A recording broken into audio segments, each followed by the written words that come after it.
We love our veggie patch. It's only small because we just stick to growing the things that we use the most. But I have decided it's time to make it a wee bit more user-friendly. So I'm going to build a big raised garden bed with a couple of levels in it. First, it's clear out and measure up. I'll save that irrigation pipe to relay in the new beds. I'll just connect into it and run it under and up the inside of the wall.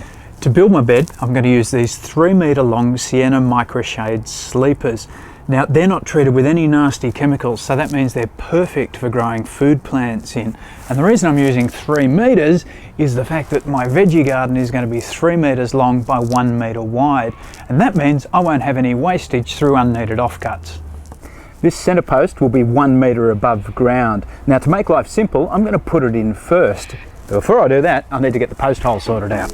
As it's a non-structural post, the hole only needs to be around 300 to 400 millimetres deep. This structure isn't really retaining anything, so the posts are just serving to stabilise and to tie things together. I'm using a bit of sleeper as a temporary spacer to get the position right relative to our deck. It'll also serve as a brace as my post fix sets. I find putting the centre in first makes it easier to get the other posts in line. To hold my posts in place, I'm going to use something a little bit different. This stuff's called Sika Post Fix. Now, it's an expanding product that's intended for non-structural situations, so it's ideal for what I'm doing here. Believe it or not, this tiny little bag does the work of over 50 kilos of pre-mixed bag concrete.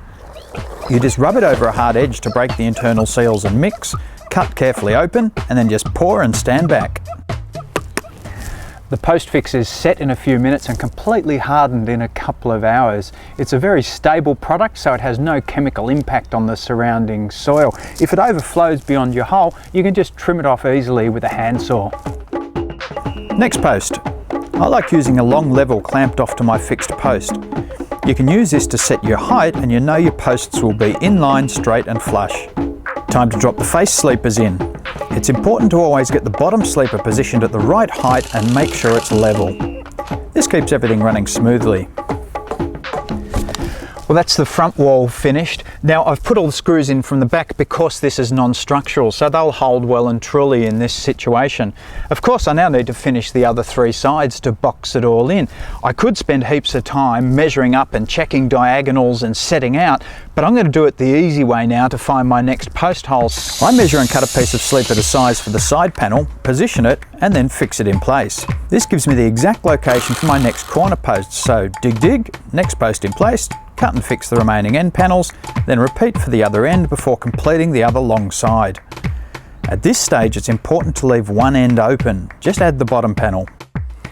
Now, if you've been paying attention, you're probably starting to wonder why I keep describing this as non-structural, because it's beginning to look pretty darn structural. And you're also probably starting to think that is going to take a lot of soil to fill it up. Well, the fact is that what I'm building here is a giant planter box. The soil will only be around 300 millimetres deep. To achieve this, I fix sleeper rails to the side walls and internal posts and then cut plates to size to span across. The plates are screwed off to the rails. Screws temporarily position between each plate to create drainage spacing. Then add the internal end panels for the top bed and repeat the rails and the plates for there before adding the final external end plates.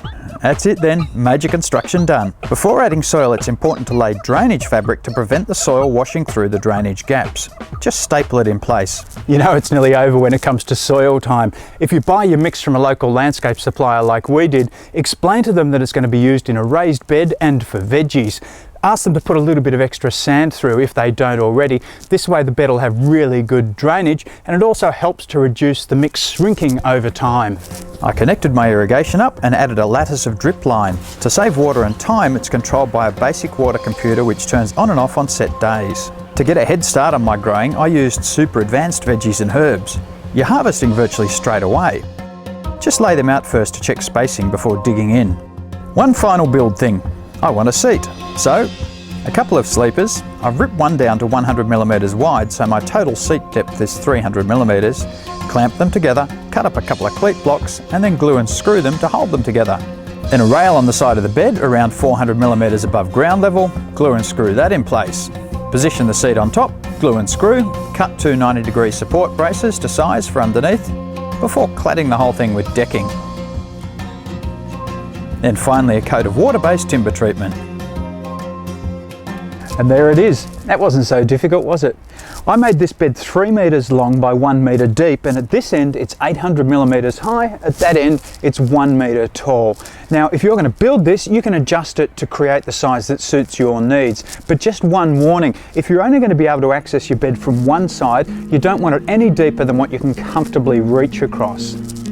Easy to build, easy to use, tailor it in size for just about any location, and best of all, loads of delicious, nutritious, homegrown herbs and veggies.